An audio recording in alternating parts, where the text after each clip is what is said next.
Prasad sir, sir ఇప్పుడు ఆంధ్ర అంతా ఒకటే మాట, మోంతా సైక్లోన్. అవును సార్. అసలు సైక్లోన్ అంటే ఏంటి? సైక్లోన్స్ ఎందుకు వస్తాయి? సైక్లోన్ అంటే ఒక లో ప్రెషర్ సిస్టమ్ చుట్టూ గాలి అలా అక్కడే తిరుగుతూ ఉంటే దాన్నే మనం సైక్లోన్ చెప్పి పిలుస్తాం సార్. అయితే ఈ సైక్లోన్స్ మనకి ఎందుకు వస్తాయంటే, నార్మల్గా మనకి ట్రాపికల్ రీజియన్లో వీటిలో సముద్రాలు చాలా వేడిగా ఉంటాయి సార్.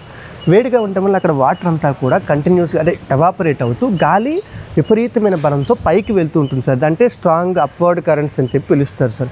ఇలా గాలి పైకి వెళ్తుంటే అక్కడ లో ప్రెషర్ సిస్టమ్ ఏర్పడి దాన్ని బ్యాలెన్స్ చేయడానికి చుట్టుపక్కల ఉన్న గాలి అంతా అక్కడికి రావడానికి ట్రై చేస్తుంది సార్. ఇలా వస్తున్న గాలి ఎర్త్ యొక్క కోరియాలిస్ ఫోర్స్ వలన ఆ విండ్స్ ఇంపాక్ట్ అయ్యి నార్దర్న్ హెమిస్ఫియర్లో ఆ విండ్స్ రైట్ సైడ్కి డిఫ్లెక్ట్ అవుతాయి, లేదా సదర్న్ హెమిస్ఫియర్లో అయితే లెఫ్ట్ సైడ్ డిఫ్లెక్ట్ అవుతాయి సార్. ఇలా డిఫ్లెక్ట్ అవ్వడం వలన ఆ విండ్స్ లో ప్రెషర్ రీజన్కి వెళ్దామనుకున్నా అక్కడికి వెళ్ళలేక అలా దాని చుట్టూ తిరగడం స్టార్ట్ చేస్తాయి సార్. ఈ విధంగా మనకు ఒక సైక్లిక్ సర్క్యులేషన్ అనేది ఏర్పడుతుంది. దీన్నే మనం సైక్లోన్ అని చెప్పి పిలుస్తాం సార్.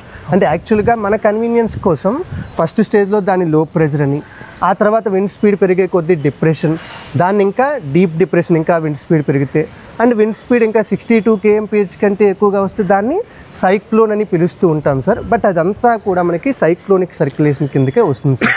సో ఈ విధంగా సైక్లోన్స్ మనకి నార్దర్న్ హెమిస్ఫియర్లోనేమో యాంటీ క్లాక్ వైజ్ డైరెక్షన్లో, సదర్న్ హెమిస్ఫియర్లోనేమో క్లాక్ వైజ్ డైరెక్షన్లో తిరుగుతూ ఉంటాయి sir. Got it, thank you.